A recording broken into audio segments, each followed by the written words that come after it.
Hello बच्चा party, the Orient classes के इस प्लेटफॉर्म पे मैं अनमोल रतन श्रीवास्तव आपका मोस्ट वेलकम करता हूँ।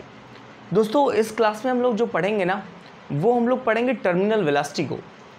ये टर्मिनल वेलोसिटी क्या है यार? टर्मिनल वेलोसिटी अगर हम ध्यान से देखें ना, मान लिया मेरे पास कोई बॉल है छोटा सा, ये सपोज चौक है।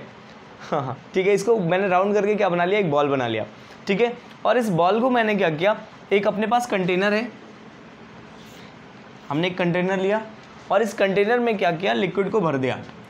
डेट क्या, यहाँ पे लिक्विड क्या हुआ है, भरा हुआ है, ठीक है। इस कंटेनर में क्या है भैया, लिक्विड भरा हुआ है, ठीक है। और इस लिक्विड में मैंने बॉल को गिरा दिया। बॉल को मैंने क्या किया, इस लिक्विड में गिरा दिया, ठीक है। ये बॉल है अपने पास और इस बॉल को मैंने क्या किया, लिक्विड में गिराया। और हमने लेट किया ना यार कि इस बॉल की डेंसिटी कितनी है, रो है। इस बॉल की डेंसिटी कितनी है, रो है। और इस लिक्विड की डेंसिटी कितनी है, सिग्मा है। इस बॉल की डेंसिटी रो है और इस लिक्विड की डेंसिटी कितनी है, सिग्मा है। और हमने लेट किया, इस बॉल का रेडियस कितना है, आर है। इस बॉल का रेडियस कितना है, आर है, स्मॉल आर है। और इसकी डेंसिटी कितनी है, रो है। और इसको मैंने क्या किया, अब इस लिक्विड में गिराया ना, तो इस बॉल को जैसे मैं इस लिक्विड में गिराऊंगा तो अपने पास होगा क्या, ध्यान से देखना। ये बॉल इस लिक्विड में गिरेगा और लगातार नीचे जाएगा। लगातार क्या करेगा, नीचे जाएगा। किस वेलोसिटी से हमने लेट किया, ये v वेलोसिटी से नीचे जा रहा है। क्या हो रहा है, v वेलोसिटी से नीचे जा रहा है। और अपने को यही वेलोसिटी इसको फाइंड करना है। और इसी v वेलोसिटी को क्या बोलते हैं, टर्मिनल वेलोसिटी बोलते हैं, जिसको हिंदी में हम बोलते हैं क्या, सीमांत वेग। अंग्रेजी में इसको क्या बोलते हैं, टर्मिनल वेलोसिटी, और हिंदी में इसको क्या बोलते हैं, सीमांत वेग बोलते हैं। हमने माना है कि इस बॉल की डेंसिटी कितनी है, लेट क्या है, बॉल की डेंसिटी कितनी है, रो है। ध्यान रखना, यहाँ पे लिक्विड की डेंसिटी मैंने रो नहीं माना है। यहाँ पे हमने बॉल की डेंसिटी को क्या माना है, रो माना है। और इसकी डेंसिटी को, लिक्विड की डेंसिटी को क्या माना है, सिग्मा माना है, ठीक है। तो density of ball, density of ball equals to rho है। और डेंसिटी ऑफ लिक्विड, लिक्विड की डेंसिटी हमने कितनी मान रखी है, सिग्मा है, ठीक है। अब बच्चे, बॉल की डेंसिटी ज़्यादा है ना, तभी तो नीचे आ रहा है। अगर बॉल की डेंसिटी कम होती तो वाटर क्या करता है, इसको ऊपर ही टांग के रखता है ना। बट ऐसा नहीं है, बॉल नीचे की तरफ गिर रहा है, वो भी किस वेलोसिटी से, v वेलोसिटी से गिर रहा है ना। तो 100% श्योर है यार, किसकी डेंसिटी ज़्यादा है, बॉल की, तभी तो नीचे आ रहा है। अगर बॉल की डेंसिटी कम होती तो ये कभी भी नीचे नहीं आता। डन है। तो यहाँ पे जो रिजल्टेंट डेंसिटी अपने पास हो जाएगी, वो डेंसिटी क्या होगी, ज़्यादा माइनस कम। और ज़्यादा किसकी है, बॉल की। तो रिजल्टेंट डेंसिटी कितनी हो जाएगी, रिजल्टेंट डेंसिटी कितनी हो जाएगी बच्चे, रो माइनस सिग्मा। रो वाला क्या है, ज़्यादा है सिग्मा से, तो रिजल्टेंट डेंसिटी कितनी हो जाएगी, ज़्यादा माइनस कम। ज़्यादा नहीं होता बच्चे तो ये नीचे नहीं गिरता, ये वहीं टंगा रहता है ना। तो अपने पास ये कंडीशन हो गया, रिजल्टेंट डेंसिटी कितनी आ गई। आपने स्टोक्स थ्योरम पढ़ा होगा, और स्टोक्स थ्योरम के according from Stokes theorem, Stokes theorem के अकॉर्डिंग क्या था बच्चे, अगर कोई बॉल v वेलोसिटी से r रेडियस की बॉल किसी लिक्विड में गिर रही है, तो उस पर जो अपथ्रस्ट लगेगा, उस फोर्स की वैल्यू क्या होगी, जो फोर्स लग रहा है उस फोर्स की वैल्यू क्या होगी, 6 पाई ईटा आर वी।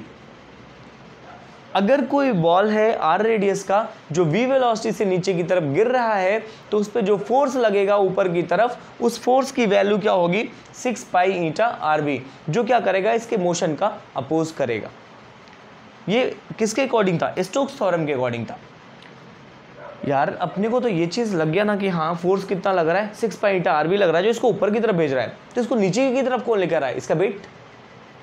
अगर इसको ऊपर की तरफ कौन भेज रहा है, 6 पाई ईटा आर वी भेज रहा है, तो इसको नीचे की तरफ कौन लेके आ रहा है, इसका वेट, है ना।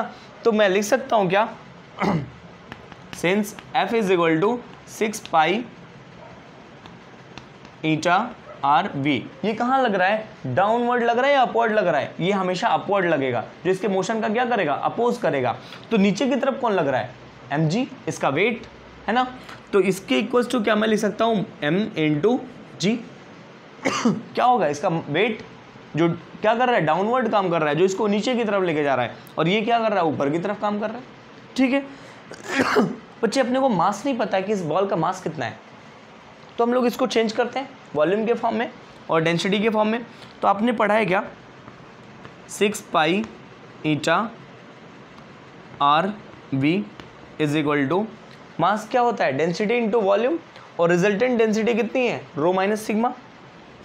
तो density rho minus sigma into volume क्या हो जाएगा, बॉल का वॉल्यूम स्फीयर है ना, स्फीयर का वॉल्यूम क्या होता है 4/3 पाई आर क्यूब, ठीक है। और क्या हो जाएगा इंटू जी, ये जो जी बचा हुआ ना इसको मैंने यहाँ पे मेंशन कर दिया। मास को हमने लिखा डेंसिटी इंटू वॉल्यूम, और ये जो जी था इसको मैंने यहाँ पे मेंशन कर दिया। बस ध्यान रखिएगा डेंसिटी हमेशा रिजल्टेंट, क्यों, क्योंकि ये नीचे की तरफ जा रहा है और लिक्विड क्या करेगा इसको अपोज करेगा, लेकिन ये नीचे जा रहा है तो डेंसिटी किसकी हाई है, रो की। तो high density minus low density, यही तो रिजल्टेंट डेंसिटी हो गई। तो हमने लिखा मास को डेंसिटी इंटू वॉल्यूम इंटू जी को एज इट इज लिख दिया, ठीक है। अभी यार इसमें से देखो कुछ कटने बिटने लायक हो तो काटते बिटते उसको, ये पाई से पाई कैंसिल, गुड। और 2 3 जा 6, 2 2 जा 4, और एक आर से सिंगल आर कैंसिल हो जाएगा, यहाँ पे 3 है या 2 हो जाएगा, ठीक है। तो अपने लोग v की वैल्यू निकालते हैं। v की वैल्यू क्या हो जाएगी, v इज इक्वल टू, ध्यान से देखना बच्चे, इस 3 को अगर इधर ट्रांसफर करेंगे तो 2 कितना हो जाएगा 9, 2 कितना हो जाएगा 9, क्योंकि 3 इधर जाएगा तो डिवीजन में आ जाएगा, तो 3 इंटू 3 9, 2/9, और क्या बचा है यहाँ पे आर स्क्वायर,